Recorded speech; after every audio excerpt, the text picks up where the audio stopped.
And if you see anyone in the hallway, if you could shepherd them in, that would be most appreciated. We want to make sure we got a good discussion. So we're going to ask you to go around and introduce yourself. You have to press the button so the microphone turns red. You have to share a little bit. And we'll start with Vance. Please go ahead and introduce yourself, Vance, and then Dave. Good afternoon. I'm Vance Russell. I'm the State Director for the National Forest Foundation.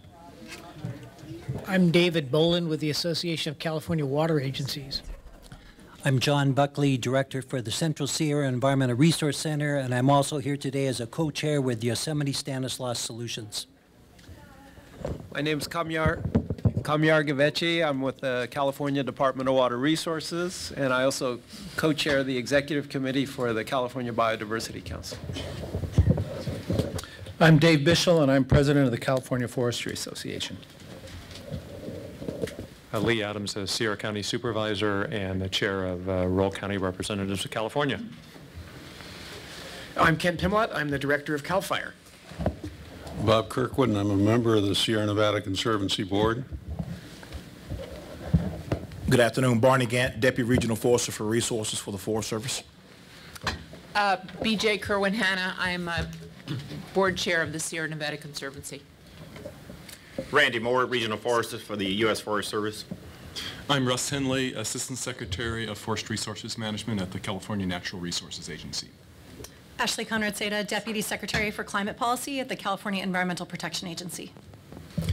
David Edelson, the Sierra Nevada Project Director, the Nature Conservancy. Chuck Bonham, Director of California Fish and Wildlife. Edie Chang, California Air Resources Board. Good afternoon. Jonathan Cusel. I direct the Sierra Institute for Community and Environment. We're based in the Northern Sierra. Franz Pavey-Weber, State Water Resources Control Board. My name is Nate Beeson. I'm a Nevada County Supervisor and a member of the Board of Directors of the Rural County Representatives of California. Good afternoon. I'm Carrie Timmer, Government Affairs Director for the Sierra Business Council. Hi, Chris Chernell, Special Assistant for Water Policy, California Natural Resources Agency. And Jim Branham, Sierra Nevada Conservancy.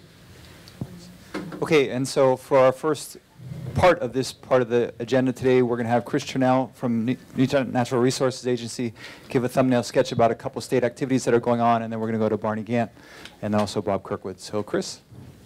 Great, thank you. Can everybody hear me out there in the audience? Okay.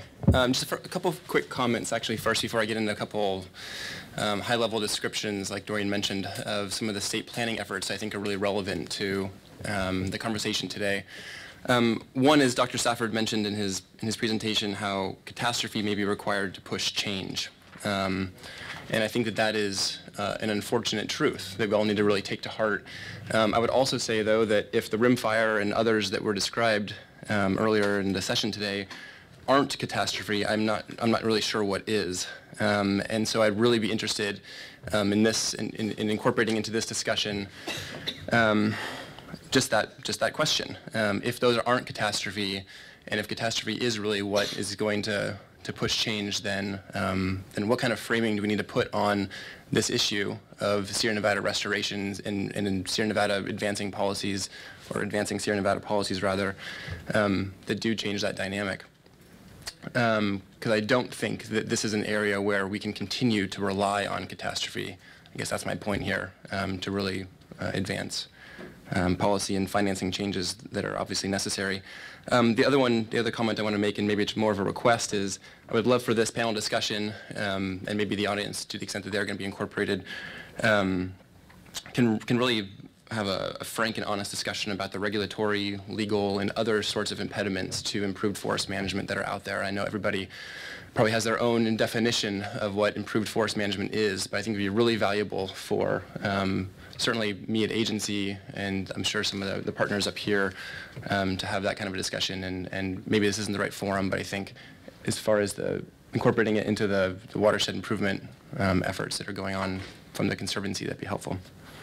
So I think I've taken a bunch of my time on just those two comments, but really quickly, the state in 2014 released two high-level planning documents that, one's more high-level than the other, that that I think are pertinent to today's conversation. The first is Safeguarding California. This is the follow-up to the 2009 state adaptation strategy that really lays out the comprehensive approach from the state's perspective on how to not necessarily mitigate and slow climate change per se. That work is being done largely through the California Air Resources Board and through various programs at various agencies and departments.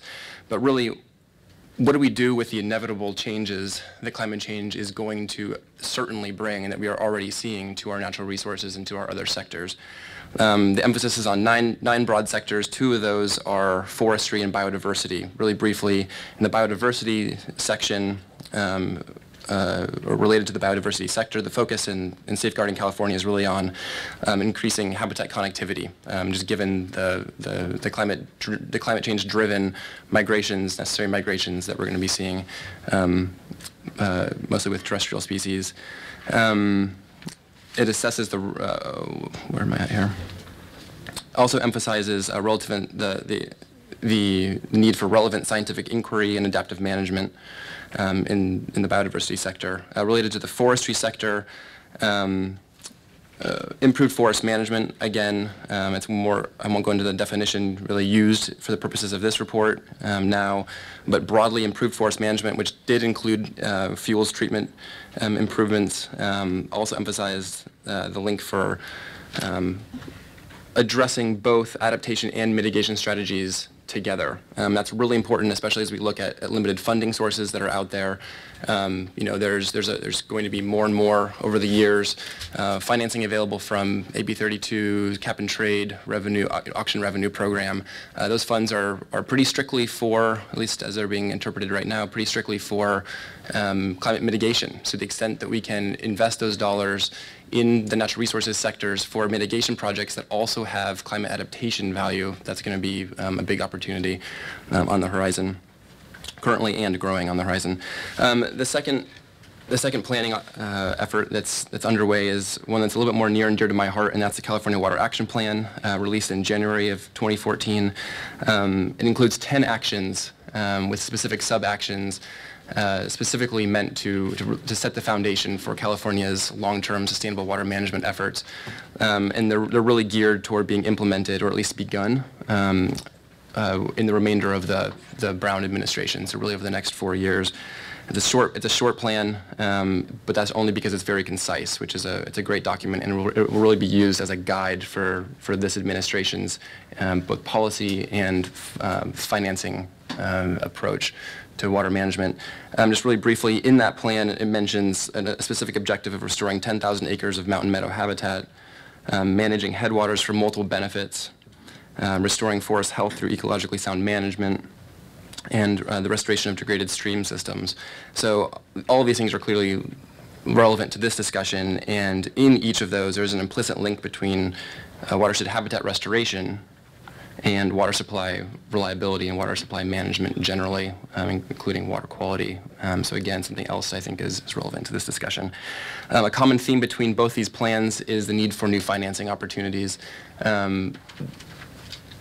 That being in both the Water Action Plan and across a lot of other state planning efforts really helped the administration engage in the way that we did during the renegotiation of the water bond that was passed in November, Prop 1, that will be providing a significant source of financing for, I think, the future in the Sierra from the state's perspective. Across programs, integrated regional water management, state conservancy funding, including funding that was authorized for the Sierra Nevada Conservancy. Wildlife Conservation Board has new funding for in-stream flow programs, and CDFW has a new statewide watershed restoration program to the tune of $285 million. So again, as with these things, there's never enough money to address the entire need, but I think that if there's one thing that's similar between what's generally going to be necessary to be done in the Sierras and water management writ large, it's that at the local level, that's where a lot of work can really get done. And so these funds have to be used wisely, strategically, to really leverage local federal dollars, because we just can't, there just isn't enough of them to address all of the needs that we're talking about today. So we have to be smart about how we use those, and the state's actively engaging in the development of new guidelines for grant programs, et cetera, that are coming out of Proposition 1.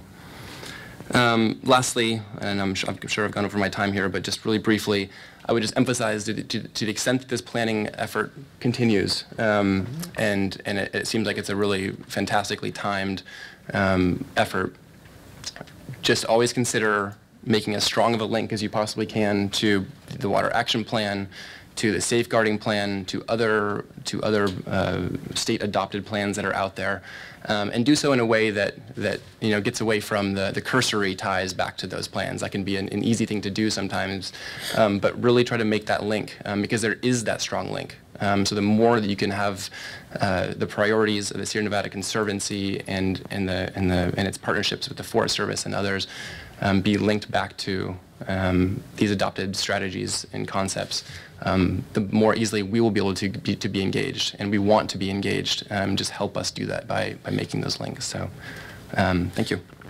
Thank you, Chris. And just before I turn to Barney, I'm going to go back to Jim for a moment for a couple words, and then we'll go to Barney. Yeah, thank you, Dorian, and thanks, Chris, for that overview. I just wanted to provide a little bit of context, and then Bob and Barney are going to talk specifically about the Watershed Improvement Program aspect. But first of all, I just wanted to thank the folks that are here. This is a great turnout of department directors, of folks, key assistants and deputies from agencies, state board, water board member, and local government represented. And we have a number of our non-governmental partners at the table. They certainly don't reflect all of the partnerships that we have, but these are folks that we have particularly worked with through our Forest and Community Initiative and in other arenas that I think are obviously critical players to that. And so our thought about putting this together and not doing typical presentations, knowing that Hugh will have scared us all to death. We're ready to talk, and this was actually the optimistic Hugh. He can be a lot more pessimistic than that. This really provided an opportunity to have some of those honest discussions that Chris alluded to, frankly, around the regulatory framework, funding, and all of the issues we face. So it's a great opportunity. We know there's a lot of people around the table and not a lot of time, which is Dorian's job, but wanted to thank everybody for being here, and we hope we'll continue to be partners. We are having discussions every day with our sister agencies around grant programs and all sorts of other activities, and we view this as, while it's a launch of the Watershed Improvement Program, it's really a continuation of those partnerships and trying to expand them. So with that, Mr. Kirkwood and Barney Gant will be providing a little more context for the WIP. I'm going to turn this mic on first. I'm going to tell a personal story and then build from the small to the larger. In 2000, I bought a piece of property in Alpine County in the South Fork American River drainage. There's a nice little stream on it that used to be a full year-round stream. It's become ephemeral the last several years. And there's a nice forest that was logged 30 years ago, so there were a lot of small stems. I didn't get any help in doing it, but I went ahead and did some work on controlling the erosion in the stream in 3 or 4 spots that were pretty significant. I did not have the wherewithal or get the permits to try to go into more of a job of raising the water table under the meadows.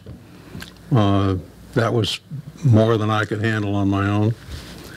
I then, a few years later, had a masticator come in and take out a fair amount of the smallest growth, reduce it, and we had to stop at the point we were really just improving defensible space, not only for the house but for the whole property on the Forest Service land around us. We weren't able to get into improving snow storage or other kinds of more sophisticated work and more thorough thinning than I could handle on my own. But I came away from that convinced that there's an optimal approach, each plat of forest, to maintaining or securing a quality habitat for reducing the fire risk, and I say fire risk, it's risk of and from fire, because you can both be igniting the fire or you can have the fire come to you. And we need to think about snow storage. Does the snow actually reach the ground and become part of the snow storage area, or does it get evaporated off before it reaches the ground? And then is it shaded enough so that it really has an improvement in the timing? Carbon sequestration is part of doing thinning. You're going to increase the size of some trees, and you're going to eliminate other trees. And it's the big trees that are going to improve the sequestration. You limit erosion if you do it right, partially because you've reduced the risk of fire, or you reduce the severity of fire. And you get a hold of some fuel for biogen if there's any in the area, which is a significant problem. And then, I can't read my last remark there, but I'll think of it. So my property is a small scale next to the Forest Service, my big brother here. It's not going to happen on my lands or their lands unless we find some way to build some collaborations. And we need to have those collaborations to do collaborative planning on a watershed by watershed basis. We need to do it to have some collaborative implementation, so it's done strategically, and to achieve the goals of all of the stakeholders. It's noteworthy to me that the people downstream are entitled to the water flowing off of my land and to my not impeding the flow. They aren't entitled to have me do any work on my land that increases the flow or delays it or avoids some other problems with it. So I think there are at least half of the benefit of what I already did on my property was for other people, mostly downstream. And I think we have to find a way through collaborations to get some money flowing upstream, to encourage the upstream landowners to do the sort of work that we all know they probably would benefit from doing and we would benefit from doing. I don't think that's going to happen unless we get all of the agencies of interest, all of the local people involved, collaborating on a watershed by watershed basis and figuring out how to develop a strategic plan for treatments in that watershed and how to assure implementation over time, because a downstream beneficiary is not going to want to pay for something that they don't have confidence is going to happen on a systematic basis. And so I think that we need to get to pace and scale by building that kind of collaborations throughout the Sierra, but on a watershed by watershed basis. And I think that's what the WIP is about, and where I hope we're moving toward today and on in the future. Thank you, Bob. So brother, take it. Thanks, Bob. So Jim and your staff wanted to say, appreciate you pulling this group together today. You know, as we think about the watershed improvement program, it really coincides with what we're wanting to do as a region with increasing our pace and scale of ecological restoration. But as I think about the watershed improvement program, it's more than just the fuels piece. So if you looked at the watershed and all the different pieces and parts of it, and if we focus our attention there are a lot of things that deal with ecological restoration that I think that we can accomplish. When you think about invasive species, abandoned mines, roads, trails, you know, working in the WUI, we're trying to get our fire regimes back. You know, so there's a way, I think, for us to be able to work together in and around these watersheds, and I think it's important. And one of the questions that someone asked in the earlier session is why invest? And that's a really good question. You know, and so many of the presentations that we usually talk about are in and around the ecological piece of why it's important to invest. The ecological piece is one part, but there's also the social piece that we also need to consider. You know, and I'll just use a couple of examples. When you think about the rim fire, when we burnt many of those forest stands, the next time it's going to be habitat for a lot of species is going to be about 100 years from now. Now in addition to that, so now we've got a seed bed for invasive species. We're going to probably have sediment movement that we're going to end up having to deal with a little bit later, because that sediment is going to end up being a reduction in capacity in our reservoirs. And if that happens, then we're going to end up even to have to spend millions of dollars to clean them out, or have controversial proposals to raise dams. So when you think about it socially and economically, it's more than just the ecological piece. I'm really excited about us being here today, because I think this is the first time that I've been with this group that has an opportunity to influence on how we work together. In many cases, it's kind of one-on-one or two or three at different or various meetings. Here's how I think it can work as a part of the watershed improvement, is us laying out and outlining in those watersheds, kind of in an all lands approach, those priority areas that we're looking at doing work regardless of which agency it is in those watersheds. Even internally for us as a Forest Service, a piece that disturbs me a little bit is that we typically function in silos. And so in government, you know, we all want to do things. So usually at the end of the year, when you start to add up all of those different activities, it doesn't add up to a lot. But if we were to focus our attention in watersheds or prioritize those watersheds, look at what resources we have to bear in those watersheds, whether it's financial or human resources in relation to that, I think that we can make a difference with changing the condition of our watersheds, which is measurable. And I think that's a story that all of us could tell. So I think today is a start of that, and starting to talk about where we have priorities, where our efforts overlap with each other, and not just have plans for plans. Kamara had talked about, you know, as a part of the Biodiversity Council, nearly all of us have plans. But how often do we all get together and talk about it at one time, what those plans mean and how they connect and touch each other?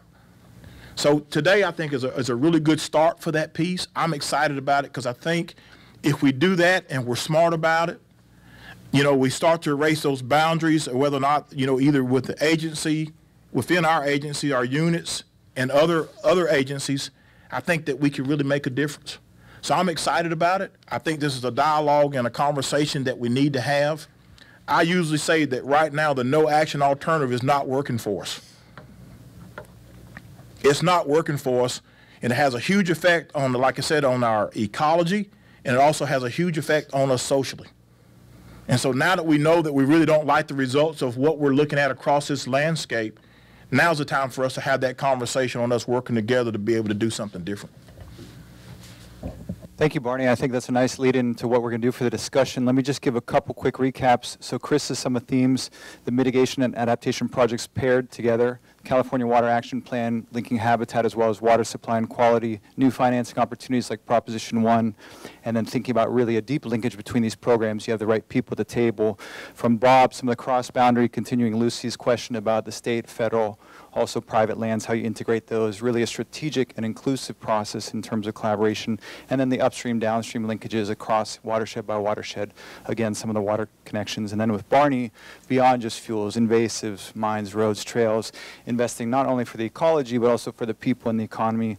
And then this last piece pairs nicely, it's a good transition. The first question we wanted to ask you, and let me just say for audience members, we're going to do discussion with the panelists until about 4, and then we're going to open up for that last half hour or so of open discussion. I know Frank has a comment. But for this first piece for our panelists, we wanted to ask you a little bit. So many of you lead these programs, California Water Action Plan, Water Plan, State Fire Plan, other pieces we've mentioned. When you think strategically about how to align and really have that deep linkage Chris mentioned about these programs, what would you recommend? Barney just suggesting you do the strategic prioritization really across watersheds, assess the resources, line up where it matches. Are there other suggestions or thoughts from anybody at the table really how to get that deep linkage across some of these state programs, some of these federal programs, some of these local government and private programs? Nate, did you want to start? Just got to click your mic. Thanks. I was afraid of this. I want to say thank you for this event and for being able to participate. And I want to thank the folks that gave the presentations earlier who really expressed a lot of information and helped me a lot because it gets beyond my technical capabilities. I do have some familiarity with the issue, having lived in Nevada County for 15 years and served on the Board of Supervisors for 10 years. I don't know if I'm going to answer your question directly, but we all know what the problem is. And I think we all pretty much have a pretty good idea what the solution is, and you've got it in your bullet points here. You know, the next steps are how do we figure out a strategy to implement the restoration programs. I think I'm capturing that in general, aren't I? In California, we have some impediments that other parts of the country don't have.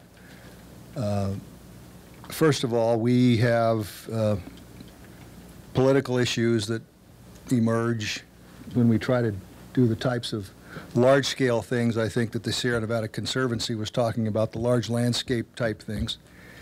And clearly we have to have the political will to overcome that.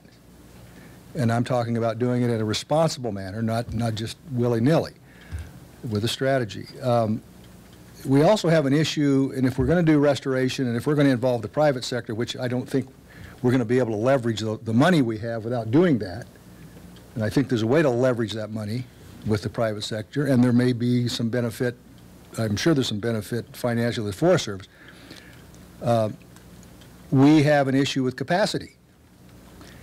And I think one of the questions we ask ourselves in Nevada County a lot, and we've got about 40% federal lands, mostly Forest Service, a little bit of BLM, is even if we were pushing a button today to go forward with some legitimate, responsible program that isn't one of these crazy proposals that some people have thrown out there in Congress in the last couple of years, do we have the capacity to manage it? I think the rimfire salvage effort has shown that the answer is no, we don't. So I think we're looking at a protracted effort. Clearly, we've talked about collaboration. We're going to have to get the people on board that have a tendency to want to throw a roadblock up every time we try to do something a little different than what we've been doing in the past, something other than the no-action alternative. And we've got to come up with a phased way to get our capacity back, and we've got to have a confidence builder for somebody who's willing to invest $50 or $60 million, I think that's the going rate now, in a sawmill. So we're not going to do this overnight. We've got to get started. Where I live, the forest supervisor's doing a good job within his means. He would like to do more. We have a good relationship with him, even though we don't agree on everything. I think we have a good relationship with the state agencies for the most part, even though we don't agree on everything. We'd like them to pay back some of the money they owe us, but I won't get into that. And I don't know if I'm trying to capture the problem from the standpoint of a person who's in an elected body, who's not a technician or a scientist, who every day has to talk to people about what we're going to do about the threat. And I'm going to take just another minute or two, if I may, to talk about local things, some things we've done in Nevada County, and this is not a model. And I don't recommend this as something you all do, but these are some things we've done that's kind of a start over the years. We have, for example, and this kind of falls under the umbrella of local cooperation and collaboration. We figured out a few years back that if we're going to criticize the Forest Service or expect the Forest Service to do this or the BLM to do that, we need to gather a little moral authority. Now, whether we really have gathered enough, I don't know, but we've done some things to regulate vegetation on private property that a lot of folks haven't done. For example, we've taken the state's defensible space requirements and we have a vegetation ordinance that requires people who own unimproved properties to assist improved properties meet those defensible space requirements, and they split the costs. We've mandated vegetation management on private roads. And we've been doing it on public roads. Like every other agency, we don't have enough money to do as much as we'd like. We have implemented standards for residential construction or any kind of construction in high and very high fire severity areas that are a lot tighter than you would find in other places. And we don't have, in most of the forested counties, I don't think any, the types of, the seas of rooftops that they have in Southern California. And there's a reason for that, obviously, topography and some of the restrictions we put in place, and other reasons. But there's a few things. If I had my way, and I've got a partner in this on the board, and we think we'll get there someday, is we would require people who own a certain parcel size of unimproved parcels to have a fuel break along that entire parcel where it borders or is fairly close to improved parcels or commercial activities or whatever, any kind. So those are some of the things we're doing. We had a cooperative effort with the BLM, and I think the Forest Service would probably do this too. I don't want to get the supervisor in trouble with his boss who's sitting here. But we had some folks who border BLM land who wanted to do some fuel treatment, and they made an arrangement with BLM to where these folks would go on BLM land and do some of the treatment to a certain degree in a certain distance and do it at their own expense, and it worked out pretty well. We don't have a program in effect, but we've got a starter one. So there's a few things I wanted to talk about locally. I don't think these are models, but I think there are things we can do locally. Back to the bigger picture, again, I hope I helped the conversation with the things I pointed out. And the last thing I want to say is what gets lost in this argument or this discussion is that everybody's got a stake in it. And the urban counties have got a stake in this, and I think we need to do a better job of making folks understand where their timber comes from, where their food comes from, where their water comes from. And I think some things recently in the last couple of years have helped that. And I know that RCRC has started a little bit of an education program to try to make people understand that what happens in the forest doesn't stay in the forest. So I'm sorry I've taken so much time, but there's a few thoughts. That's great. Thanks for starting us, Nate. Go ahead, Carrie. Thanks, Nate. I'd like to build a little bit on what you said. The Sierra Business Council is very interested in this idea of making the connections with the communities downstream who are benefiting from the resources in the Sierra. And we believe that part of the way to increase political will, which we hope will then result in agreements for more investment in the upper watershed, is to make sure that those people understand, as you pointed out, are aware of and understand the benefits that they derive from our region, but also, equally importantly, that they go and speak to their decision makers about it. Because what we found in our work in the legislature for the past 10 years or so is that the Sierra voice alone, no matter how much we try to bolster it, it's not enough. So if we could go hand in hand with some of our urban counterparts who also see the value of investing in the upper watershed and say to state decision makers and legislators, we need more funds to do this work, and here's how we, the downstream communities, are going to benefit from it, that's a stronger voice, and that puts us all in a stronger position to make the requests that we're making in order to increase pace and scale and do the other work that we need to do in the upper watershed. So that's something that Sierra Business Council is very committed to working on in hand with the Conservancy and the WIP and other efforts. Thanks. Wonderful. Thank you, Carrie. Ashley?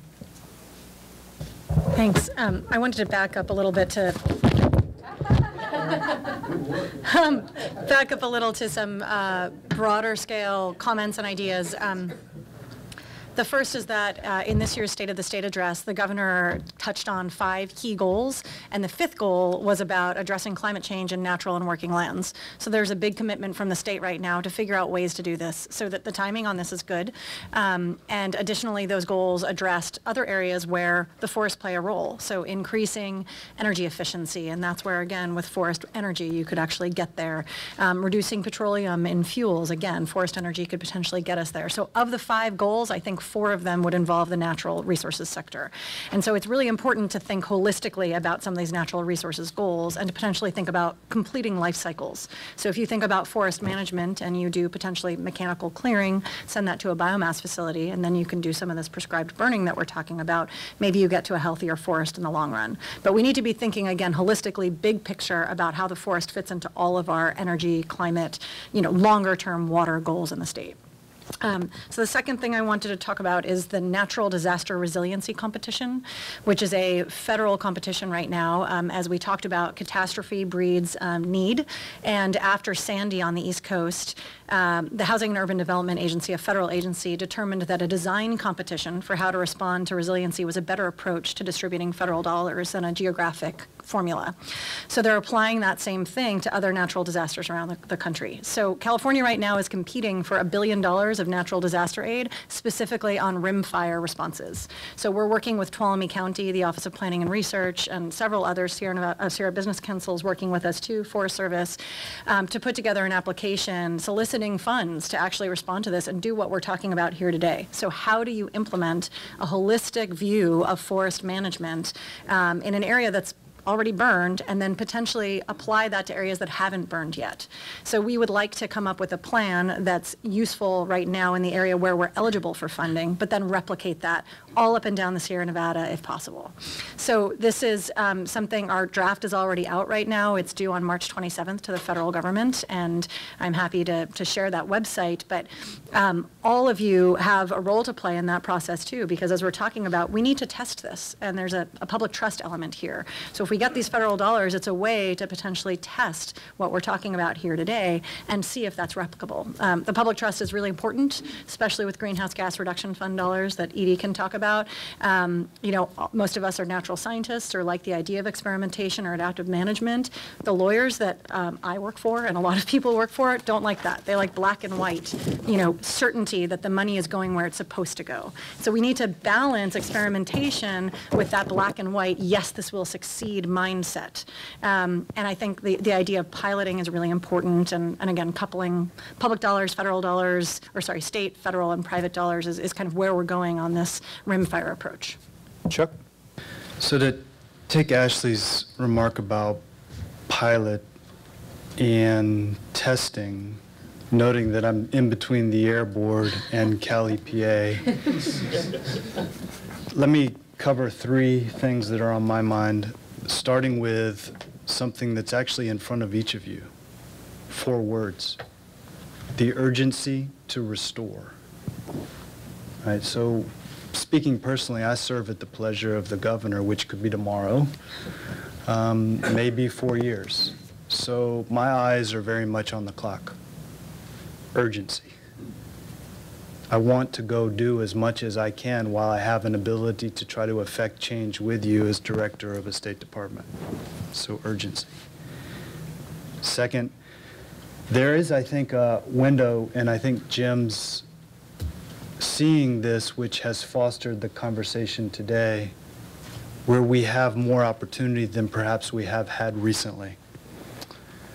In a matter of days, maybe weeks, I think our department will be announcing the first suite of grants awarded under the $25 million of revenue from the auction we received from the Air Board.